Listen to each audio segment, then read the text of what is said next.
ഇന്നത്തെ നമ്മുടെ വിഷയം. ഇപ്പം നമ്മുടെ നാട്ടിൽ ഒരുപാട് ആൾക്കാർ ഫ്രൂട്ട്സും നട്ട്സും ഒക്കെ ആഹാരത്തിൻ്റെ ഒരു ഭാഗമാക്കിയിട്ടുണ്ട്. അപ്പം നമ്മൾ പല സീഡ്സും അതിനകത്ത് ഉപയോഗിക്കുന്നുണ്ട്. അതായത് ഫ്ലാക്സ് സീഡ്, ചിയ സീഡ്സ്, അതുപോലെ തന്നെ പംകിൻ സീഡ്, ഇങ്ങനെ പല സീഡുകൾ. അപ്പോൾ ഇപ്പോൾ ഈ അടുത്ത കാലത്ത് ചിയ സീഡ്സ് ഒരുപാട് ആൾക്കാർ ഉപയോഗിക്കുന്നുണ്ട്. അതായത് സാൽവിയ ഹിസ്പാനിക്ക. അപ്പോൾ അത് കുറേ ഹെൽത്ത് ബെനിഫിറ്റ്സ് തരുന്നുണ്ട്. അതുപോലെ തന്നെ അത് നമ്മുടെ ഒബേസിറ്റി, അതായത് വെയിറ്റ് ലോസിന് അത് നന്നായിട്ട് സഹായിക്കുന്നുണ്ട്. പക്ഷേ ഇത് പല ആൾക്കാർക്കും ഒരുപോലെ ഉപയോഗിക്കാൻ പറ്റുന്ന ഒന്നല്ല. ചില ആൾക്കാർ ഇത് അവോയ്ഡ് ചെയ്യേണ്ടത് വളരെ അത്യാവശ്യമാണ്. അതുപോലെ തന്നെ ഇത് അളവറിയാതെ കഴിച്ചിട്ട് അതിന് സീരിയസ് ആയിട്ടുള്ള പല സൈഡ് എഫക്റ്റും ഉണ്ടാക്കുന്നുമുണ്ട്.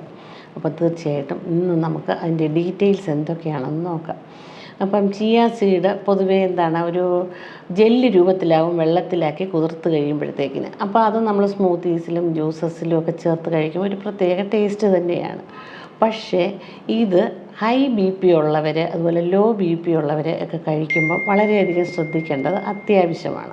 ഹൈപ്പർ ടെൻഷന് വേണ്ടി മെഡിസിൻ എടുക്കുന്നവർ വളരെയധികം ശ്രദ്ധിക്കണം. കാരണം നമ്മൾ ഹൈപ്പർ ടെൻഷൻ്റെ മെഡിസിൻ എടുക്കുമ്പം നമുക്ക് വാസോ ഡൈലേഷൻ സംഭവിക്കുന്നു. അതായത് നമ്മുടെ ബ്ലഡ് വെസൽസ് എല്ലാം റിലാക്സ്ഡ് ആയിട്ട് ബി പി താഴേക്ക് കൊണ്ടുവരുന്നു, അങ്ങനെ നോർമലാക്കി നിർത്താൻ നോക്കുന്നു. അതിനോടൊപ്പം നമ്മൾ ചിയ സീഡ് കഴിക്കുകയാണെങ്കിൽ ഈ ചിയ സീഡിനും അതേ കപ്പാസിറ്റി ഉണ്ട്.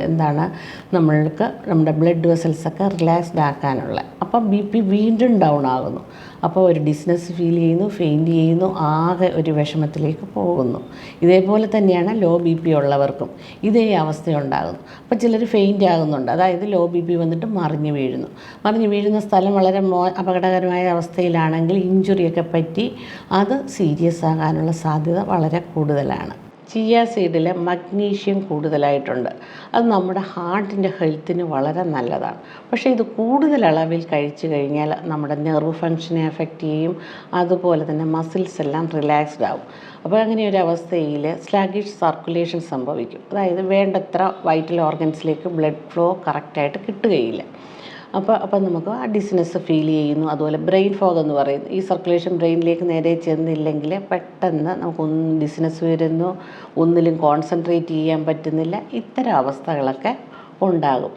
അതുപോലെ തന്നെ ഇതിനൊരു ചോക്കിങ് ഹസാർഡ് എഫക്റ്റ് ഉണ്ടാക്കുന്നുണ്ട് ചിലരിൽ. അതായത് ഇത് ഡ്രൈ ആയിട്ട് പെട്ടെന്ന് വെള്ളത്തിലിട്ട് കുടിക്കുമ്പം ചിലരിൽ ഇത് വായിലും തൊണ്ടയിലും അതുപോലെ ഈസോഫാഗസിലും ഒക്കെ പറ്റി പിടിച്ചിട്ട് ഒരു ചോക്കിങ് എഫക്റ്റ് ഉണ്ടാക്കുന്നുണ്ട്. പെട്ടെന്നൊരു ശ്വാസം മുട്ടൽ അനുഭവപ്പെടാം. അപ്പം തീർച്ചയായിട്ടും ഇത് കുതിർത്ത് കഴിക്കേണ്ടതാണ്. അപ്പം ഇത് ചിലരിൽ തൊണ്ടയ്ക്ക് എന്തെങ്കിലും പ്രശ്നമുള്ളവർ, അതുപോലെ ഡിസ്ഫാജിയ പോലുള്ള കണ്ടീഷനുള്ളവർ, ഇത്തരക്കാരൊക്കെ തീർച്ചയായിട്ടും ഇത് കുതിർത്ത് മാത്രമേ ഉപയോഗിക്കാവൂ. കാരണം ഇത് പെട്ടെന്ന് തന്നെ വെള്ളം അബ്സോർബ് ചെയ്തെടുക്കുന്ന ഒരു ടെൻഡൻസി ഉണ്ട്. പെട്ടെന്നാണ് ഇത് സ്വെല്ല് ചെയ്ത് വരുന്നത്. അപ്പോൾ അത്തരം ഒരു അവസ്ഥ ചില സമയങ്ങളിലൊക്കെ വളരെയധികം ഡാമേജ് ഉണ്ടാക്കാറുണ്ട്. അതുപോലെ തന്നെ ഇത് അലർജിക് റിയാക്ഷൻസ് ഉണ്ടാക്കാറുണ്ട്. സ്കിൻ ലീഷൻസൊക്കെ ഉണ്ടാക്കും. അതുപോലെ നമ്മുടെ മുഖം വീർത്തു വരുന്നത് പോലെയുള്ള ഒരു അവസ്ഥ ഉണ്ടാക്കും. അപ്പോൾ അതൊക്കെ സൂക്ഷിക്കേണ്ടതാണ്. പിന്നെ ചിലർ ഡൈജസ്റ്റീവ് ഡിസ്റ്റർബൻസസ് ഉണ്ടാക്കാറുണ്ട്. അപ്പോൾ ചിലർ ഇത് കോൺസ്റ്റിപ്പേഷൻ ഉണ്ടാക്കാറുണ്ട്. അതുപോലെ തന്നെ IBS പോലുള്ള കണ്ടീഷനുള്ളവർക്കാണെങ്കിൽ അത് വൾസാകുന്ന ഒരവസ്ഥയും ക്രിയേറ്റ് ചെയ്യാറുണ്ട്. അപ്പോൾ അത് ഡൈജഷനെയൊക്കെ നന്നായിട്ട് ബാധിക്കുന്നത് കൊണ്ട് എപ്പോഴും നമ്മൾ കറക്റ്റ് അളവിൽ മാത്രമേ കഴിക്കാവൂ. അതുപോലെ വേണ്ട അത് രൂപത്തിലാക്കിയും കഴിക്കണം. ഡ്രൈ ആയിട്ട് മാക്സിമം കഴിക്കാതിരിക്കാൻ പ്രത്യേകം ശ്രദ്ധിക്കുക. പ്രത്യേകിച്ച് ഇത് കൊച്ചുകുട്ടികൾക്ക് കൊടുക്കുമ്പോൾ നമ്മൾ വളരെയധികം ശ്രദ്ധിക്കേണ്ടതാണ്. അപ്പോൾ ഇത് ഡെയിലി എങ്ങനെ കഴിക്കണമെന്ന് വെച്ചാൽ 1 ടേബിൾ സ്പൂണാണ് അഡൽട്ടിന് പറഞ്ഞിട്ടുള്ളത്. അത് നമ്മൾ ശരിക്കും കുതിർത്ത് വേണം, നല്ലപോലെ വെള്ളത്തിൽ കുതിർത്ത്. നമുക്ക് സ്മൂത്തീസിൽ ഉപയോഗിക്കാം, എന്തെങ്കിലുമൊക്കെ ഡ്രിങ്ക്സ് ഉപയോഗിക്കുമ്പോൾ ഉപയോഗിക്കാം, ഫുഡിലൊക്കെ കലർത്തി ഉപയോഗിക്കാം. ചിലർ ഐസ്ക്രീമിൻ്റെ കൂടെ കലർത്തി ഉപയോഗിക്കുന്നവരുണ്ട്. അങ്ങനെ പല രൂപത്തിൽ നമുക്ക് ഉപയോഗിക്കാവുന്നതാണ്. പിന്നെ പ്രത്യേകം ശ്രദ്ധിക്കേണ്ടത് നമ്മളിത് യൂസ് ചെയ്യുമ്പോൾ നന്നായിട്ട് കഴുകിയിട്ട് ഉപയോഗിക്കണം. കാരണം എന്ന് പറഞ്ഞു കഴിഞ്ഞാൽ ഇതിലുള്ള ഫൈറ്റിക് ആസിഡ് നമ്മുടെ അയൺ, സിങ്ക്, കാൽസ്യത്തിൻ്റെയൊക്കെ അബ്സോർപ്ഷനെ കുറയ്ക്കും. അപ്പോൾ അത് കറക്റ്റ് ഫോമിൽ നമുക്ക് കിട്ടുകയില്ല. കറക്റ്റായ ഒരു അളവിലല്ലെങ്കിൽ അതിനെ പറ്റിയുള്ള സൈഡ് എഫക്റ്റൊക്കെ ഉണ്ടാകാറുണ്ട്. നമ്മൾ ഈ സ്മൂത്തീസിലും അതുപോലെ തൈരിലും പുഡിങ്ങിലും ഒക്കെ ചേർക്കുമ്പം നന്നായിട്ട് വാഷ് ചെയ്ത് കുതിർത്ത് ഉപയോഗിക്കുക. പിന്നെ നമ്മൾ ശ്രദ്ധിക്കേണ്ടത്, നമ്മൾ സാലഡ്സൊക്കെ ഉണ്ടാക്കുമ്പോഴത്തേക്കിന് ഇത് മുളപ്പിച്ച് ശേഷം സാലഡ്സിലൊക്കെ ഉപയോഗിക്കുകയാണെങ്കിൽ അതിൻ്റെ ഈ ഫൈറ്റിക് ആസിഡ് കണ്ടൻറ്റ് വളരെ കുറവായിരിക്കും. അപ്പോൾ അതുമൂലം ഉണ്ടാകുന്ന ഇത്തരം പ്രശ്നങ്ങളൊക്കെ നമുക്ക് ഒഴിവാക്കാൻ പറ്റും. പിന്നെ ഇത് കിഡ്നി ഡിസീസ്, അതായത് കിഡ്നി സ്റ്റോൺ പോലെയുള്ള അസുഖങ്ങളുള്ളവർ വളരെ സൂക്ഷിച്ച് വേണം കഴിക്കാൻ. കിഡ്നിയിലെ കാൽസ്യം ഓക്സലേറ്റ് ക്രിസ്റ്റൽസൊക്കെ ഫോം ചെയ്ത് സ്റ്റോൺസൊക്കെ ഉണ്ടാകാറില്ലേ. അപ്പോൾ ഈ ചിയ സീഡിൽ ഓക്സലേറ്റ് കണ്ടൻറ്റ് വളരെ കൂടുതലാണ്. അപ്പോൾ അത് സ്റ്റോൺ ഫോർമേഷന് കാരണമാകും. അപ്പോൾ അത്തരക്കാരൊക്കെ ഇതിൻ്റെ ഉപയോഗം കുറച്ച് നിർത്തുന്നതായിരിക്കും ഏറ്റവും നല്ലത്. പിന്നെ പുരുഷന്മാർ ചിയ സീഡ് കഴിക്കുമ്പോൾ വളരെയധികം ശ്രദ്ധിക്കേണ്ടത് അത്യാവശ്യമാണ്. കാരണം ഇപ്പോഴുള്ള എമർജിങ് റിസർച്ചുകൾ പറയുന്നത് ഇതിലടങ്ങിയിട്ടുള്ള ALA, അതായത് ആൽഫ ലിനോലിക് ആസിഡ്, പ്രോസ്റ്റേറ്റ് ക്യാൻസറിന് കാരണമാകുമെന്നുള്ളതാണ്. ചെറിയ തോതിൽ കഴിക്കുന്നത് കൊണ്ട് കുഴപ്പമില്ല. ഇത് ലാർജ് ക്വാണ്ടിറ്റി എടുത്തു കഴിഞ്ഞാൽ ഈ പ്രോസ്റ്റേറ്റിനെ ഇത് നന്നായിട്ട് അഫക്റ്റ് ചെയ്യുന്നു, ക്യാൻസർ ഉണ്ടാക്കുന്നു എന്നാണ് പറയുന്നത്. പിന്നെ ഇതിൻ്റെ ഹെൽത്ത് ബെനിഫിറ്റ്സ് നോക്കുകയാണെങ്കിൽ ഒരു wide range of health benefits ആണുള്ളത്. നമ്മുടെ ഡൈജസ്റ്റീവ് സിസ്റ്റത്തിന് നല്ലതാണ്, അതുപോലെ ഹാർട്ടിൻ്റെ ഹെൽത്തിന് നല്ലതാണ്, അതുപോലെ നമുക്ക് ക്രോണിക് ഡിസീസിനെയൊക്കെ പ്രിവെൻറ്റ് ചെയ്യാൻ, അതായത് നമ്മുടെ ബോഡിയിലുള്ള ഫ്രീ റാഡിക്കൽസിനെ എല്ലാം റിമൂവ് ചെയ്യാൻ നല്ലതാണ്. അതായത് നമ്മുടെ സെൽസിനെ പ്രൊട്ടക്റ്റ് ചെയ്ത് നമുക്ക് ഇമ്മ്യൂണിറ്റി തരുന്നു ക്രോണിക് ഡിസീസസിൽ നിന്ന്. അങ്ങനെ ഒരു വലിയ പ്ലസ് പോയിൻ്റ് ഇതിനുണ്ട്. അതുപോലെ നമ്മുടെ ഹാർട്ട് ഹെൽത്തിന് നല്ലതാണ്.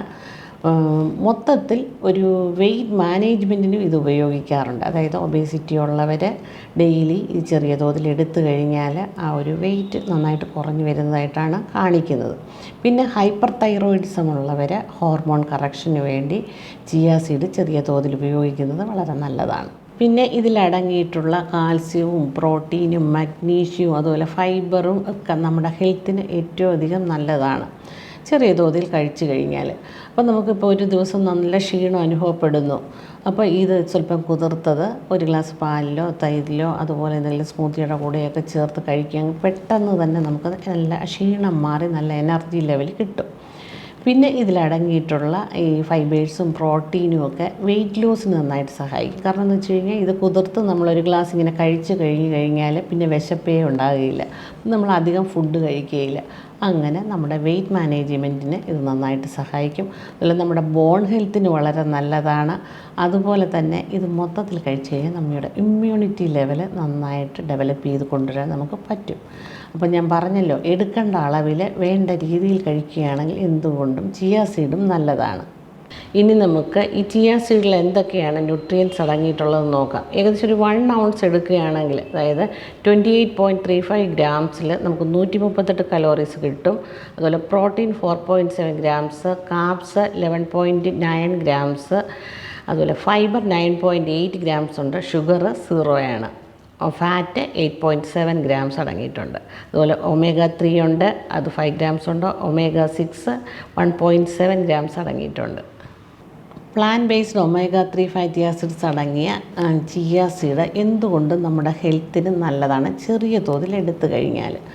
അപ്പം അളവുകളും എടുക്കേണ്ട രീതിയും എല്ലാം ഞാൻ പറഞ്ഞു കഴിഞ്ഞു. തീർച്ചയായിട്ടും ഇനി ചിയ സീഡ് എടുക്കുമ്പോൾ ഇത്തരം കാര്യങ്ങൾ ഓർമ്മയിൽ വെച്ചുകൊണ്ട് വേണം നമ്മൾ ചിയ സീഡ് കഴിക്കുവാൻ. അതുപോലെ എടുക്കാൻ പാടില്ലാത്ത ആൾക്കാർ തീർച്ചയായിട്ടും അത് ഒഴിവാക്കണം.